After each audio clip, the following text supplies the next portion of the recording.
በሃይማኖታችሁ የምትለውጡት ምንም ነገር ሊኖር አይገባም። ሃይማኖታችሁን የሚያክል ሀብት በምድር ላይ የለም።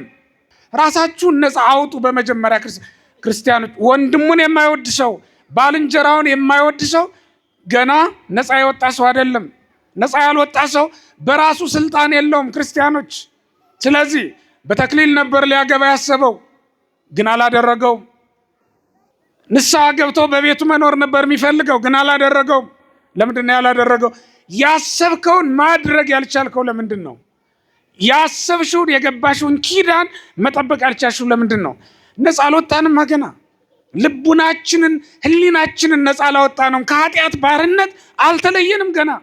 ማንም ሰው ራሱን ነፃ ማውጣት ካልቻለ በመጀመሪያ የወደደውን ነገር ሊያደርግ አይችልም። ማን ነው ከኛ ነገር በጎ ነገር ማድረግ የማይመኝ? ማንም የለም። ጸሎተኛ መሆን ያልተመኛችሁበት ዘመን አለ፣ ያልጀመራችሁበት ዘመን አለ። ከምኞትም አልፎ ግን አልተቻለም። በዛው መቀጠል አይቻልም። ባሪያ ነህ ገና። ራስህን ለኃጢአት ባርነት አሳልፈ ሰጥተሃል ማለት ነው። በሆድ ባርነት ውስጥ ያለ ሰው እንዴት መጾም ይችላል? ምክንያት እየፈጠረ ይበላል እንጂ። ገና በገንዘብ ባርነት በገንዘብ አገዛዝ ስር የወደቀ ሰው እንዴት ብሎ ከገንዘብ በላይ ሰዎችን ሊያደርግ ይችላል? እንዴት ብሎ ገንዘብን ንቆ አጥቅቶ ሃይማኖቱን ፍለጋ ይሄዳል? የሹመት የሽልማት ፍቅር ውስጥ የወደቀ ሰው እንዴት ባልንጀሮቹን፣ ሚስቱን፣ ባሉን ሊወድ ይችላል? ኃጢአት ጫፍ ያለው መስሏችሁ እንዳትከተሉት። መሄድ ነው ዝም ብሎ እስከ ህይወት ፍጻሜ ድረስ። ያለ ሞት የሚቋጨው ነገር የለም። በስመ አብ ወወልድ ወመንፈስ ቅዱስ አሐዱ አምላክ። ጊዜ ላለመፍጀት ያክል ክቡራን አባቶቼ ሊቃውንተ ቤተ ክርስቲያን በየማዕረጋችሁ የተወደዳችሁ እግዚአብሔር ቤተሰቦች በልዑል አምላክ በሕያው እግዚአብሔር ስም እንደምን አደራችሁ? እንደምን ሰነበታችሁ? ለዚህ ዕለት ለዚህ ሰዓት እንኳን አደረሳችሁ። ምስጋና የባህሪ ገንዘቡ የሆነ አምላካችን እግዚአብሔር ሰማይን ምድርን ብቻውን የሰራ ከሰማይና ከምድር አስቀድሞም የነበረ ሰማይና ምድር ለሕልውናው የማያስፈልጉት ይልቁንም ለፍጥረት ሁሉ መገኘት ምክንያት የሆነ የሁሉ መሰረት የሁሉ ፈጣሪ የሁሉ አባት አምላካችን እግዚአብሔር ስለማይነገር ስጦታው ስሙ ለዘላለም የተመሰገነ ይሁን። አጠር ያለ ጊዜ ነው የሚኖረን ማለት ሰዓቱ ስለሄደ የማለዳውን መርሃ ግብር እንደው ቶሎ ለመጨረስም እንዲረዳ አጠር አድርገዋለሁ። እናንተ በመስማት ተባበሩኝ፣ እኔም ደግሞ በማሳጠር ልተባበራችሁ አይደል? እንደዚህ አድርገን ቶሎ እንሄዳለን ማለት ነው። ሙሽሮችም አሉ። ሙሽሮችንም ጋብቻችሁን እግዚአብሔር ያስምርላችሁ በሏቸው። በምስጋና መስክኑላቸው። ዛቲ እቲ ሃይማኖት እንተሰርጉ አበዊነ ሃይማኖተ አበው ምዕራፍ 18 ቁጥር 15 ላይ የሚገኝ ቃል ነው። አባቶቻችን የወሰኗት ሃይማኖት ይህች ናት የሚል ቃል አለ። ሃይማኖተ አበው ምዕራፍ 18 ቁጥር 15 ላይ የሚገኝ ቃል ነው። ለትምህርታችን መነሻ እናድርገውና እንማር። ይህን ቃል አብራችሁ በሉ። አባቶቻችን በሉ የሰሯት ሃይማኖት ይህች ናት። ይህንን ሰለስቱ ምዕት ናቸው በሃይማኖተ አበው ያስቀመጡልን። አባቶቻችን የሰሩት ሃይማኖት ብለን ስንናገር አባቶቻችን የፈጠሩት ማለት አይደለም። ክርስቲያኖች በሚገባ ልናውቀው የሚገባ ሃይማኖታችንን የፈጠረልን ሰው የለም። ሃይማኖታችን ከእግዚአብሔር የተቀበልነው ከእግዚአብሔር የተገለጠላቸው አባቶቻችን ያስተማሩን ነው እንጂ የተፈጠረ ሃይማኖት ለማንም የለውም፣ በእኛ ዘንድ ማለት ነው። ሰዎች በልቡናቸው አመስጥረው በአይምሯቸው ተራቀው የፈጠሩትን ሃይማኖት አንከተልም። እግዚአብሔር ራሱ ቀድሞ በነቢያት በኋላም ደግሞ በሐዋርያት የገለጠውንና የሰበከውን ሃይማኖት ነው የምንከተለውም የምናምነውም በዚያ ነው ማለት ነው። ይህንን ነው እንግዲህ የሰሩልን ማለታችን ድንበር ያበጁለት ለማለት ነው። መናፍቃን እየመጡ በየጊዜው ድንበሩን ሲያፈልሱት አጥሩን ሲነቀንቁት ተመለከቱና አባቶቻችን ከዚያ ይለፍ ከዚያ ይትረፍ ብለው እግዚአብሔር በአባቶቻችን በነቢያት አስቀድሞ የተናገረው በኋላም በሐዋርያት ደግሞ የሰበከው ራሱም ወርዶ የሰራውና ያጸናው ሃይማኖት ይህ ነው ብለው የሰሩልን ያቀኑልን ያጸኑልን ሃይማኖት ይህ ነው ማለት ነው። ዛቲ ይእቲ ሃይማኖት እንተሰረው አበዊነ ቅዱሳን የሚለው ሰለስቱ ምዕት ይህንን ነው እንግዲህ ያስቀመጡልን ማለት ነው። ያቺ ሃይማኖት ምንድናት? እዚያው ላይ በተቀመጠው መሰረት ናምን በአሐዱ አምላክ ነው። በአንድ አምላክ በእግዚአብሔር አብ እናምናለን፣ በልጁ በኢየሱስ ክርስቶስም እናምናለን፣ በባህረ ሕይወቱ በመንፈስ ቅዱስም እናምናለን ብለው ነው ያስቀመጡልን። ከዚህ አይለፍ ከዚህ አይትረፍ ብለው ነው የወሰኑት። በአብ ምን ብለን እናምናለን? 22ቱን ስነ ፍጥረት የሰራ ሰማይና ምድርን ያስማማ ነው። የሚታየውን የማይታየውንም ያስገኘ፣ የማይታየውን ረቂቁ አምላክ ፈጠረው፣ የሚታየውን ደግሞ ግዙፉ አምላክ ፈጠረው ብለው የሚያስተምሩ ሃይማኖትን የሚያጠፉ ግኖስቲኮች ተነስተው ስለነበረ ነው አባቶቻችን የሚታየውንም ሆነ የማይታየውን የፈጠረው ስንት አምላክ ነው አሉ? ንገሩኝ። ስንት አምላክ ነው? አንድ አምላክ ነው። እሱም እግዚአብሔር አብ ብለው ተናገሩት። አብን ምን ብለን እናምናለን? ወልድን የወለደ መንፈስ ቅዱስን ያሰረጸ ነው ብለን እናምናለን። ማንን የወለደ? ንገሩኝ። ማንን የወለደ? ማንን ያሰረጸ? መንፈስ ቅዱስን ያሰረጸ ነው ብለን እናምናለን። አብ ወልድን ቢወልደው ቀድሞት ተገኘ ብለን ግን አናምን። ቀድሞት ያልተገኘ የባህሪ አባቱ ነው። ወልድም ከአብ የተወለደ ነው ብለን ብናምንም መንፈስ ቅዱስም ከአብ የሰረጸ ነው ብለን ብንናገርም መንፈስ ቅዱስም ሆነ ወልድ ከአብ በዘመን ዘግይተው የተገኙ ናቸው ብለን አናምንም። የምናምነው ምን ብለን ነው? በዚህ ዓለም ያለ አባት ልጁን በዘመን ይቀድመዋል፣ በዕድሜ ይበልጠዋል፣ በማዕረግም እንደዚያው። ምናልባትም ከአባቱ የሚበልጥ ልጅም ሊኖር ይችላል በማዕረግ በክብር። በሥላሴ ዘንድ ግን የአብ አባትነት የአብ አስራጺነት ከወልድና ከመንፈስ ቅዱስ በዘመን አታስቀድመውም፣ በክብርም በማዕረግም አታስበልጠውም። ወልድም ከአብ በመወለዱ መንፈስ ቅዱስም ከአብ በመስረጹ በዘመን ከአብ ዘግይተው ተገኙ አያስብላቸውም። እንዲሁም በክብር የወለዳቸው ነውና ይበልጣቸዋል ብለን አናምንም ማለት ነው። ስለዚህ ምን እንላለን? ሁልጊዜም አሐቲ ቅድምናሆሙ ለሥላሴ፣ የሥላሴ ጥንታቸው መገኘታቸው አነዋወራቸው አንዲት ናት ብለን እናምናለን። ስንት ናት? አንዲት ናት። ክብራቸው ማዕረጋቸውም አንዲት ናት። በሥላሴ ዘንድ አንዱ ከአንዱ ይበልጣል ብለን አናምንም ማለት ነው። ሥላሴ ስንት አካል አላቸው? ንገሩኝ። ስንት አካል? ስንት አካል? ሶስት አካል። ስንት ባህሪ? ስንት መንግስት? ስንት ስልጣን? ስለዚህ ስንት አምላክ እንላለን? ሶስት አካል ስላለው ሶስት አምላክ እንላለን? አንልም።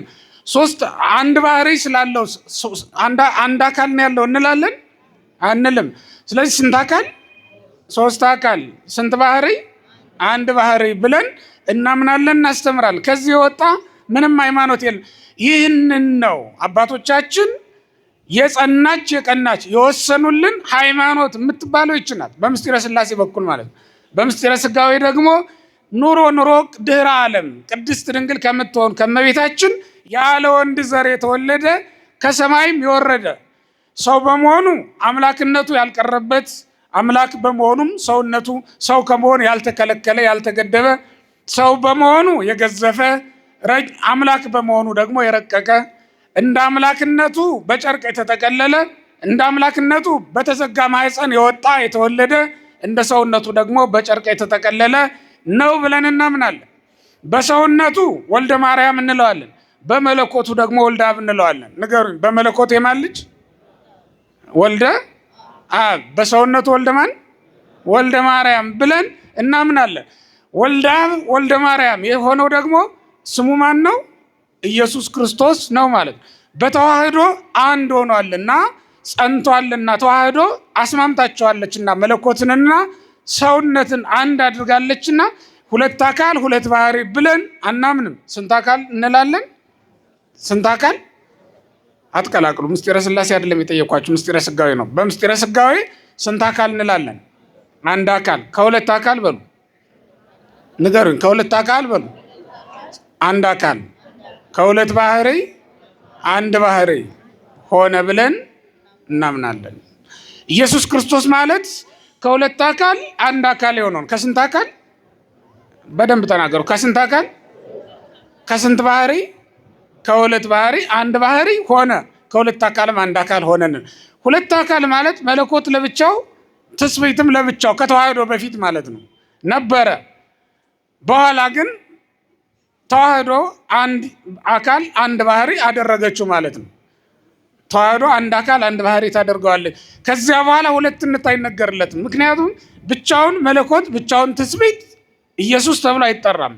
ኢየሱስ ተብሎ የሚጠራው መለኮት ከስጋ ጋር ስጋም ከመለኮት ጋር አንድ ቢሆን የወጣለት ስም ነው ስም ኢየሱስ የሚለው ስም። ምክንያቱም ኢየሱስ ማለት ምን ማለት ነው?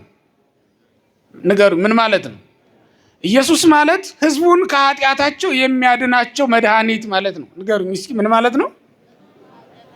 እነማንን? ወገኖቹን ሁሉ ከኃጢአታቸው የሚያድናቸው መድኃኒት ማለት ነው ኢየሱስ ማለት። መድኃኒት የተባለው አምላክ ቢሆን አይደለም እንዴ? ተዳሶ ተበልቶ ተጠጥቶ ማዳን የቻለው ሰው ቢሆን አይደል እንዴ? መለኮት የሚበላ አካል የለውም። ሰውነት ደግሞ የሚያድን ባህሪ የለውም። ነገር ግን በመዋሃዱ ምክንያት ሰው ሆኗልና በላ ነው ጠጣ ነው። እንዲሁም ደግሞ አምላክ ነውና ተፈወስንበት ዳንበት ማለት ነው ለዘላለም። ለኃጢአት ማንም መድኃኒት አልሰራም እስከዛሬ። ለኃጢአት መድኃኒት የሆነው ራሱ አምላካችን መድኃኒታችን ኢየሱስ ክርስቶስ ነው። ዳሰነው ከደዌ የተፈወስንበት፣ በልተነው ጠጥተነው ደግሞ ከኃጢአት ነጻንበት ዳንበት ማለት ነው። ሰው ከኃጢአቱ ንጹሕ የሚሆነው ቅዱስ ሥጋውን ክቡር ደሙን የተቀበለ እንደሆነ ነው። ቤተ ክርስቲያን የክርስቶስ አካሉ ናት። ስንዳስሳት ከቁስላችን እንድንባታለን። ነገር ግን ከኃጢአት አንነጻም። ከኃጢአት የምንነጻው የክርስቶስን ሥጋውን ደሙን ስንበላና ስንጠጣ ነው። ምክንያቱም ሰውነታችንን ሊያነጻ የሚቻለው ብቸኛ ደም ብቸኛ መስዋዕት የክርስቶስ ሥጋና ደም ስለሆነ ነው። ይህንን ነው እንግዲህ አባቶቻችን የሰሩልንና ወሰን ድንበሩ የታወቀ የተመረመረ በመጻሕፍት የተነገረ አባቶቻችን የሰሩልን ሃይማኖት ማለት ይሄ ነው። እንግዲህ ይህንን ይዘው ነው አባቶቻችን የሚመንኑት፣ ገዳም የገቡት፣ ሰማዕታትን በአውደ ስም በምስክርነት አደባባይ የተጋደሉት፣ ስለ መንግሥተ ሰማያት ራሳቸውን ለሞት አሳልፈው እስከ መስጠት ድረስ መከራ የተቀበሉት አባቶቻችን ይህችን ወሰንና ድንበሯ በቅዱሳት መጻሕፍት የተቀመጠውንና የታወቀችውን የተገለጠችውን ሃይማኖት ይዘው ነው ማለት ነው። ዛሬ ቅዱስ ጊዮርጊስ ነው ልንዘክረው ልናስበው ይገባል። ምክንያቱም ሰማዕቱ ቅዱስ ጊዮርጊስ ስለ አብ ስለ ወልድ ስለ መንፈስ ቅዱስ ምስክር ሆኖ በአደባባይ ከአብ ከወልድ ከመንፈስ ቅዱስ በቀር ሌላ አምላክ የለም ብሎ አንድ አምላክ ስለሆነው ስለ አብ ስለ ወልድ ስለ መንፈስ ቅዱስ ሲመሰክር በሰማዕትነት ያለፈ ቅዱስ ሰማዕት ስለሆነ ነው ቅዱስ ጊዮርጊስ የምናነሳው። ቅዱስ ጊዮርጊስ የቤተ መንግስት ሰው ነው። በቤተ መንግስት ያደገ የአባቱ ስልጣንም ሊቀበል የሚገባው ሰው እንደነበረ ነው እንግዲህ ገድሉ የሚተርክልን ማለት ነው። የልዳ ሰው ነው። በልዳ ነው የተወለደው። ዛሬም መቃብሩ የሚገኘው በልዳ ነው።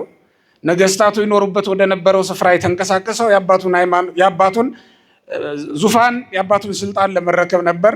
ነገር ግን እግዚአብሔርን ከማያውቅ ህዝብ ጋር ነው ሄዶ የተላተመውና እግዚአብሔር በሌለበት ስፍራ ውስጥ ገብቶ ሹመት ሽልማት ተቀብሎ መውጣቱ አላስደሰተውም። ስለዚህም ምን አለ? ፈጣሪን በሚክዱ ሰዎች እጅማ ተሹም ያልወጣም ብሎ ነው እንግዲህ ለምስክርነት ስራውን የጀመረው። እኔ ክርስቲያን ነኝ ብሎ መለየት የጀመረው ስለ ክርስትናው ተለይቶ ሄዶ ከዚያ በኋላ ነው ቅዱስ ጊዮርጊስ ማለት ነው። ግን በመጀመሪያ ራሱን ነፃ ሲያወጣ ራሱን ነፃ ያወጣው ምን አድርጎ መሰላችሁ? ባሮች ነበሩት፣ ይከተሉት የነበሩት አገልጋዮች ነፃ ወጣቸውና ከዚህ በኋላ በክርስቶስ እኔም እናንተም እኩል ነን፣ በእኔና በእናንተ መካከል ጌታና ባሪያ የለም ብሎ ነፃ ወጣቸው። ቀጠለና ለነገስታቱ እጅ መንሻ አድርጎ ሊሰጠው ይዞት የመጣውን ወርቅና ብርም ለድሆች እንዲሰጡ ታዘዛቸው ማለት ነው። በአካባቢው በሚገኙ ድሆች እጅ አስቀመጠና ገንዘቡን። ከዚያ በኋላ ነው ቅዱስ ጊዮርጊስ ክርስትናውን በአደባባይ ገልጦ ማስተማር የጀመረው። ከዚያ በኋላ ነው ማለት ነው። ሰውን ነፃ የሚያወጣው ምን እንደሆነ ታውቃለች? ሰው በመጀመሪያ ሁለት ነገሮችን ሊያደርግ ይገባዋል። ራሱን ከኃጢአት ነፃ አድርጎ እግዚአብሔርን ማገልገል ከፈለገ። እግዚአብሔርን ማገልገል የማይፈልግ በእኛ መካከል ማንም የለም። የምታገቡት እኮ እግዚአብሔርን ማገልገል ካላችሁ ፍላጎት የተነሳ ነው ብለን ነው የምናምነው ክርስቲያኖች። ታውቃላችሁ ቤተክርስቲያን ሰው ሲጋባ የሚጋባው እግዚአብሔርን በንጽህና ማገልገል ስለሚፈልግ ነው ብለን እናምናለን። ሲመነኩስም ልክ እንደዚያው በንጽህና በድንግልና ሆኖ በመከራ ውስጥ እያለፈ እግዚአብሔርን ማገልገል ክርስቶስን መምሰል ስለሚፈልግ ነው ብላ ታምናለች። ቤተክርስቲያን ታስተምርማለች። ስለዚህ ሁሉም ሰው እግዚአብሔርን ማገልገል ይፈልጋል። ማንም ማገልገል የማይፈልግ ማንም የለም። ቢያገኝ መመጽወት ሲቻለው ደግሞ በጾምና በጸሎት እግዚአብሔርን ደስ ማሰኘት የማይፈልግ ከአቅሙ በላይ ካልሆነ በስተቀር ማን ኃጢአትን ወዶ ይሰራታል? ጸጸት በልቡ ውስጥ የማይነግስ ሰው አለ? ኃጢአትን ከሰራ በኋላ ወዶ ስለማያደርጋት እኮ ነው እንጂ ስለማትጣፍጥ አይደለም። ለጊዜው ጣፍጦት ይሰራታል፣ በኋላ ግን ይጸጸትባታል። እግዚአብሔርን ማገልገል በማንኛችንም ሕሊና ውስጥ አለ፣ እንፈልጋለን። ፈቂደ ገቢረ ሰናይስ ሀለዋቤ ብሎ ሐዋርያው እንደተናገረው በጎ ስራ ማድረግን መሻት መፈለግ በእኔ ዘንድ አለ። ነገር ግን ለሁሉም ሰው ሁልጊዜ አይቻለውም። ለምንድን ነው የማይቻለው ካላችሁ ሁለት ነገሮች ላይ በደንብ ትኩረት ማድረግ ይኖርብናል። ራሳችንን በመጀመሪያ ነፃ ማድረግ ከፍቅረ ነዋይ እና ከጸሊያ ቢጽ ነፃ መሆን አለብን። ፍቅረ ነዋይ ማለት ገንዘብን መውደድ ነው። ገንዘብ መውደድ የክፋት ሁሉ ስር ናት ተብሎ ተጽፏል። እስመ ስሩ ለኩሉ እካይ አፍቅሮ ነዋይ። ቅዱስ ጳውሎስ ለጢሞቴዎስ ሲጽፍለት የኃጢአት ሁሉ ስር ምንድን ነው ትለኝ እንደሆነ ገንዘብን መውደድ ናት ይላል። ገንዘብንና እግዚአብሔርን መውደድ ስለማይቻል አንድ አድርጎ እግዚአብሔርን ወይም ገንዘብ፣ እውነት ለመናገር ገንዘብ የሚወድ ሰው ሚስትም አይኖረውም። ገንዘብ የምትወድ ሴት ባልም አይኖራትም። ምክንያቱም ገንዘቡን እንጂ ሚስቱን አይደለም የሚያከብረው። ገንዘብ ለሚወድ ሰው ጓደኛም የለው። ገንዘብ ለሚወድ ሰው አምላክም አይኖረውም ማለት። አምላኩም የሆነው ፊቱ ላይ የተቀመጠው ገንዘቡ ስለሚሆን ነው። ስለዚህ ቅዱስ ጊዮርጊስ በመጀመሪያ ራሱን ነፃ ያደረገው ከነዚህ ከሁለቱ ነው። በእነዚህ በሁለቱ የታሰረ ሰው ነፃ መውጣት አይችልም። ስለቆረበ ነፃ አይወጣም።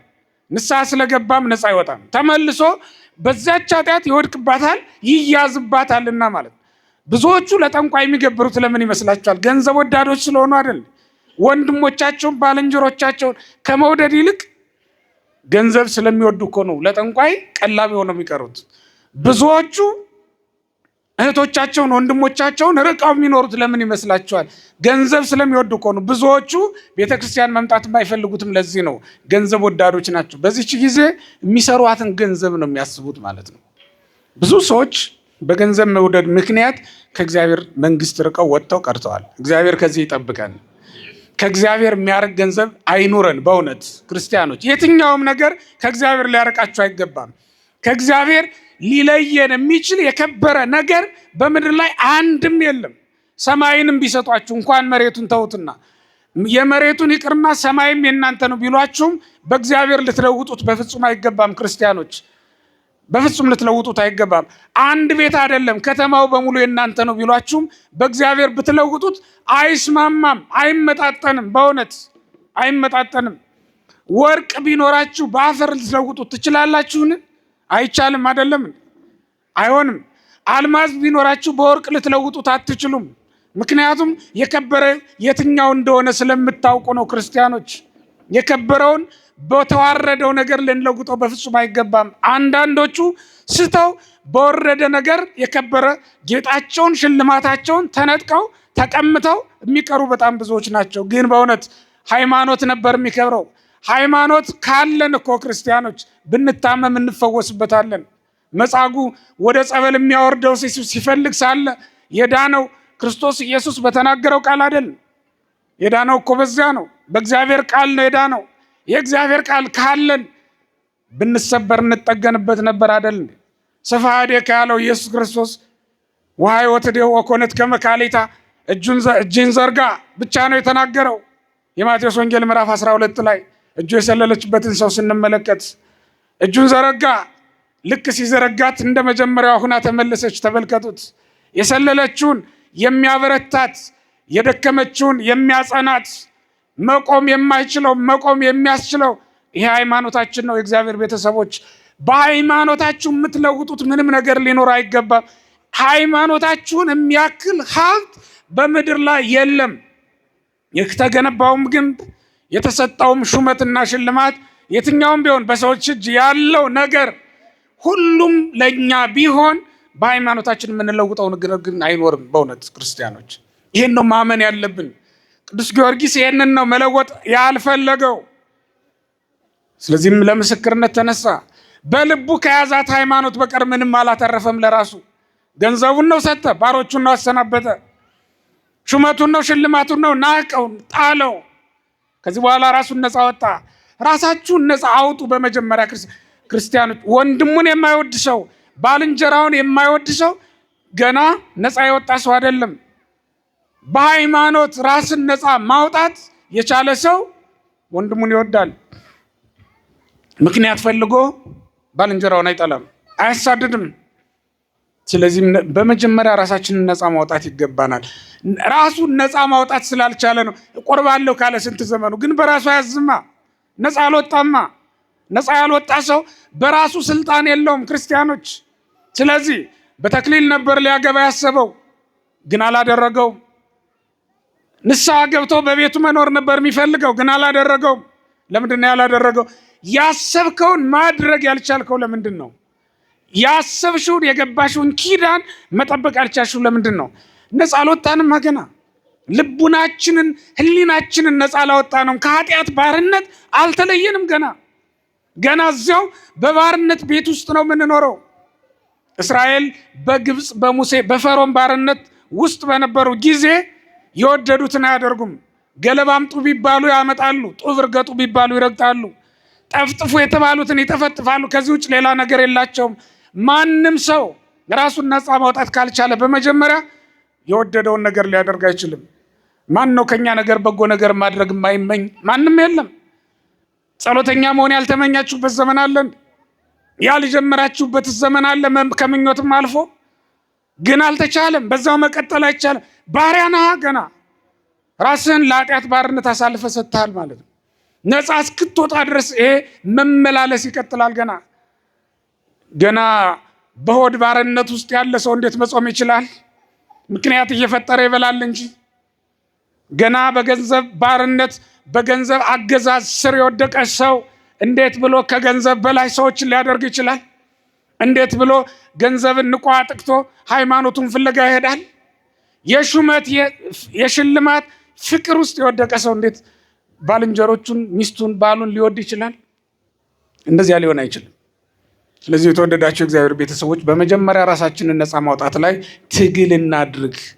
ራሳችንን ነፃ ማውጣት። አንደበቱን ነፃ ያላወጣ ሰው ነው ሳያስበው የሚዋሸው።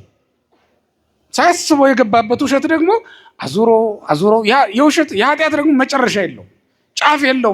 ኃጢአት ጫፍ ያለው መስሏችሁ እንዳትከተሉት። መሄድ ነው ዝም ብሎ እስከ ህይወት ፍጻሜ ድረስ። ያለሞት የሚቋጨው ነገር የለም፣ ይቀጥላል ማለት ነው። ቅዱስ ጊዮርጊስ በመጀመሪያ ራሱን ነፃ ወጣ። ባጭሩ ግን ገድሉ ሰፊ ስለሆነ የዛሬው ታሪክ ስንመለከተው በህዳር 7 ቀን በአንዲት ድሃ ቤት አስረው ምሰሷ ላይ አስጠግተውት አስረውት ሂደው እንደነበርና በረሃብ ይሙት ብለው ፈርደውበት እንደነበረ ነው የሚጻፈው። ገረፉት፣ በመንኮራኩርም ፈጩት፣ በመጋዝም ተረተሩት፣ የሾህ ጫማ ማጫሙት። በዚህ ሁሉ ክርስቶስን መሰለው። በዚህ ሁሉ ሰውነቱን የእግዚአብሔር መልአክ እየመጣ እየዳሰሰ ያድነው ነበር። ራሱ ኢየሱስ ክርስቶስም እየመጣ ይጎበኘው ነበር። ሰውነቱ እንደ መጀመሪያው ይሆን ነበር እንጂ በአንድም ጊዜ ለምጽ አልታየበትም በሰውነቱ ላይ። እንዲሆኑ ሲያሸንፋቸው ነው። በመጨረሻ አንዲት ድሃ ባካችሁ ፈልጉልኝ፣ ድህነቷን የሚመሳሰለው ዛልቦ ዘይመስሎ ለንዴታ ነው። ድህነቷን ማጣቷን መቸገሯን የሚተካከለው የሌለ አንዲት ሴት ፈልጉ ተባለ። ተፈልጋ ተገኘች። ጦማዳሪ ሴት ናት። እሷ ቤት ወስደው ዘጉበት ነው የሚለው። እግዚአብሔር ያችን ሴት ሊጎበኝ ስለፈለገ ሊያድናት ስለፈለገ ይህን አደረገ እንጂ ቅዱስ ጊዮርጊስን ረሃብ የሚገለው ሆኖ አይደለም። ከበላ 6ኛ ቀን ሆኖታል። በ7ኛው ቀን ምግብ እንድትሰጠው ጠየቃት። እሷ ግን ምን አለች? ጌታዬ ሆይ እኔም በልቼ አላውቅም፣ የሚበላም የሚጠጣም ነገር በቤቴ ውስጥ የለም አለችው። የታመመ ልጅ ነበራት። አባቱ ገና እንደተጸነሰ በ4ኛው ወሩ ነው የሞተው። ስትወልደው መናገር አይችልም፣ መሄድ አይችልም፣ መንቀሳቀስ አይችልም፣ መስማትም ማየትም አይችልም። ስለዚህ ደብቃ ነበር የምትኖረው። ለማንም አሳይታ አታውቅም። ይህንን ይዛ በተቀመጠችበት ነው ቅዱስ ጊዮርጊስ ቤቷ ድረስ ሄደላት። አስረውት ከሄዱ በኋላ ሴቲቱን ምግብ ስጠይቃት የለኝም ስትለው ሃይማኖቷ ምን እንደሆነ ይህን ያክል ድሃ እስክትሆኝ ድረስ የተወሽ አምላክሽ ማን ነው ብሎ ጠየቃት። ሰማይና ምድሩን የፈጠረውን አጵሎንን ዳጎንን አመልካለሁ አለችው። ድሃ መሆንሽ በዚህ ምክንያት ነው አላት። መቸገርሽ በዚህ ምክንያት ነው። ሃይማኖት የለሽም። ሰማይና ምድርን የፈጠረውን አምላክ አታውቂውም። ማን ያበላሻል? እስኪ ጥሪያቸው። የምታመልኪያቸው አማልክት ምግብ ይስጡሽ፣ እስኪ ጥሪያቸው። ውሃ ያመንጩልሽ፣ እስኪ ጥሪያቸው። ችግርሽን ይቅረፉልሽ አላት። አንዱም ከጣዖቶቿ መካከል ግን ሊታደጋት ሊረዳት የቻለ አልነበረም። ምክንያቱም የውሸት አማልክት ነበሩና ማለት ነው። የእግዚአብሔር ቤተሰቦች ሃይማኖታችን ሊያደርግልን የሚችለውን ነገር ማንም ሊያደርግልን አይችልም። በውሸት ዓለም ውስጥ ነው የምንኖረው።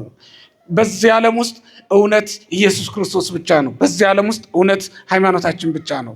ልትደገፉበት ልትጸኑበት የሚገባው ሃይማኖታችሁ ብቻ ነው። ይችም ሴት በመጨረሻ ከቅዱስ ጊዮርጊስ እውነተኛውን ሃይማኖት ተማረች። ይሄንን ከተማረች በኋላ ነው ስለ ልጇ የነገረችው የተረከችለት። ልጅን አድንልኝ አለችው። ቅዱስ ጊዮርጊስ ዳሰሰው፣ አይኑ በራ። ቅዱስ ጊዮርጊስ አሁንም እጁንም እግሩንም እንዲቀናለት እንዲፈወስለት ጸለየ። ጻድቁ ሰማዕቱ እንደጸለየ ተደረገለት። እጁም እግሩም ተንቀሳቀሰለት። በዚህ ደስ አላት ሴቲቱ፣ በዚህ ደስ አላት። በመጨረሻ ምን ቀረ? አፉ እንዲፈታ እባክህ ተናገር፣ ጆሮውም እንዲሰማ አድርግልኝ አለችው። ቆይ ጠብቂ፣ እግዚአብሔር ጊዜ ያለው ያደርገዋል አላት። በኋላ ላይ ነው ይሄ ጆሮውን ደግሞ የሚፈታው። እኔ ስጠራው ይሰማኛል አለ። ለመጀመሪያ ጊዜ የጠራው ቅዱስ ጊዮርጊስ ነው። ያንን ልጅ የሰማም የቅዱስ ጊዮርጊስን ቃል ነው። ወዲያውኑ ጆሮውም ተፈታ፣ አይኑም በራ፣ ሁሉም ነገር ተስተካከለ ማለት ነው። እዚያ ቤት ውስጥ እንደገና ሌላ ተአምር ተፈጠረ። ሱሪያል የሚባል መልአክ ደግሞ ምግብ ይዞ መጥቶ ቤቱን በምግብ ሞላው ማለት ነው። ያችንም ሴት እግዚአብሔር ሊመግባት ስለፈለገ ነው። ከዚህ በላይ ግን ሃይማኖቷን እንድታውቅ ሊያደርጋት ነው። ይቺ ሴት ንጉሱን ፈርታ መኳንንቱን ፈርታ ሃይማኖቷን የካደች ሴት ናት እንጂ ክርስቲያናዊ ሴት የነበረች ሴት ናት። እና የልቧን የሚያውቅ አምላክ ነው በመጀመሪያ ሃይማኖቷን፣ በኋላ ደግሞ እንጀራዋንም እንድታገኝ ያደረጋት፣ ለልጇም ፈውስ እንድታገኝ ያደረጋት። ከዛ በኋላ ምን ብቻ ደግሞ ሌሎቹ ተአምር እንዲያዩ የታሰረበት ምሰሶ ደግሞ ለምልሞ ተገኘ። ክብርና ምስጋና ለእግዚአብሔር ነው። ይሄ ነው ሃይማኖት። አባቶቻችን የሰሯት ሃይማኖት ይች ናት። ድውይ ቢኖር ትፈውሳለች፣ የሞተ ቢኖር ታነሳለች። የኛ ሃይማኖት የደረቀ ቢኖር ታለመልማለች፣ የተጠማ ቢኖር ታረካለች፣ የተራበ ቢኖር ታበላለች። ሃይማኖት ይሄ ነው። ክርስቲያኖች በእርግጥ ምድራዊ እንጀራ ለመብላት ምድራዊ መጠጥ ለመጠጣት ያመን አይደለን። ምክንያቱም እኛ ለዘላለም የሚፈስ የሚመነጭ የመንፈስ ቅዱስን መጠጥ ጠጥተናል። ሰማያዊ መና ኢየሱስ ክርስቶስን ምግብ አድርገን ተቀብለናል። ከዚህ የሚበልጥ ምንም ነገር የለም። የምድሩ ከሰማዩ የሚበልጥ አይደለም። እግዚአብሔርን ምግብ አድርጎ ከመመገብ በላይ ምንም የሚበልጥ ነገር አለ? በሆነ ከዚህ የሚበልጥ ምግብ ለማንም የለው። ይህንን ያገኘነው በዚች ሃይማኖት ነው ማለት ነው። ቅዱስ ጊዮርጊስ በመከራው ደስታን አግኝቷል። ቅዱስ ጊዮርጊስ በስቃዩ ክብርን አግኝቶበታል። ከዚያ በኋላ ነው የበቀለውን ምሰሶ ከቤቱ ጣራ በላይ ቅጠል አውጥቶ ሲመለከቱት የሀገሩ ሰዎች ሁሉ ንጉሱ ሳይቀር ተገረሙ። እኛ ለሐዘን ይሆነዋል ብለን ነበር፣ እሱ ግን ደስታ ሆኖለታል ብለው ተናገሩ ይላል ገድሉን ስትመለከቱት። ሃይማኖታችን ክርስቲያኖች ሐዘንን ወደ ደስታ መለወጥ የሚችል ነው። ማንም ሰው በሃይማኖቱ ሐዘንን ወደ ደስታ መለወጥ ይችላል። ማንም ሰው በሃይማኖቱ ውርደትን በክብር መተካት ይችላል። ማንም ሰው በቀናች በጸናች ሃይማኖት የኖረ እንደሆነ ሞትም ሕይወት ነው፣ ስደትም ጥቅም ነው። ምንም አይነት ጉዳት ቢኖር በሃይማኖት ሁሉም ነገር ክብር ነው። ከዚህ በኋላ ቅዱስ ጊዮርጊስ በሰማይ አክሊል ተቀብለው እያበሩ ከሚኖሩ ቅዱሳን እንዳንዱ ሆኖ ነው የኖረው ማለት ነው። የሚበልጠው ነገር ይሄ ነው። በሰማይ በክብር መኖር። አሚሃ ህያለው ይላሉ ሰለስቱ ምዕት በቅዳሴያቸው ምን ይላሉ? ህያለው ሰማዕት እንዘ ይበርቅ አክሊሎሙ ምስቤተ ደም ብርሃነ ፀሐይ፣ ከፀሐይ 7 እጅ አክሊላቸው እያበራ ሰማዕታት በዛ ይኖራሉ። የሰማዕታት አክሊል ተሰጥቷቸው ነው የሚኖር። ሰለስቱ ምዕት በቅዳሴያቸው ሲናገሩ ዋጋቸውን ጨምረው የገለጿቸው ሰማዕታትን የሰማዕታት ክብራቸው በመንግስተ ሰማያት እጅግ ታላቅ ነውና በዚህ ዓለም መከራቸው ጽኑ ነው። በመጀመሪያ ገና እኔ ክርስቲያን ነኝ ብሎ ደፍሮ በአሕዛብ ፊት ቆሞ መናገር እኮ ሰይፍና ስለት እየተመለከቱ ይሄ በቂ ነው። ይሄ ትልቅ ሰማዕትነት ነው፣ ትልቅ አገልግሎት ነው። ከዚህ የሚበልጥ ምንም ነገር በራሳቸው ጨክነው ክርስቶስን መስለው መስቀሉን የተሸከሙ ማለት እነዚህ ናቸው። በዚህ ዓለም ተዋረዱ፣ በወዲያኛው ዓለም ደግሞ ከበሩ። በዚህ ዓለም ተሰደዱ፣ በወዲያኛው ዓለም ከቅዱሳን ጋር አብረው ባላገሮች ሆኑ። በዚህ ዓለም ተረገጡ፣ ተጣሉ፣ በወዲያኛው ዓለም ደግሞ ተነስተው ከፀሐይ 7 እጅ የሚያበራ ክብርን ተቀብለው ኖሩ ማለት ነው።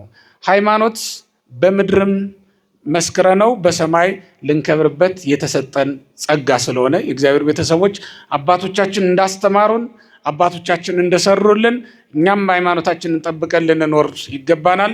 አምላካችን እግዚአብሔር በምሕረቱ በቸርነቱ ሁላችንን ይጠብቀን። እግዚአብሔር ይስጥልኝ።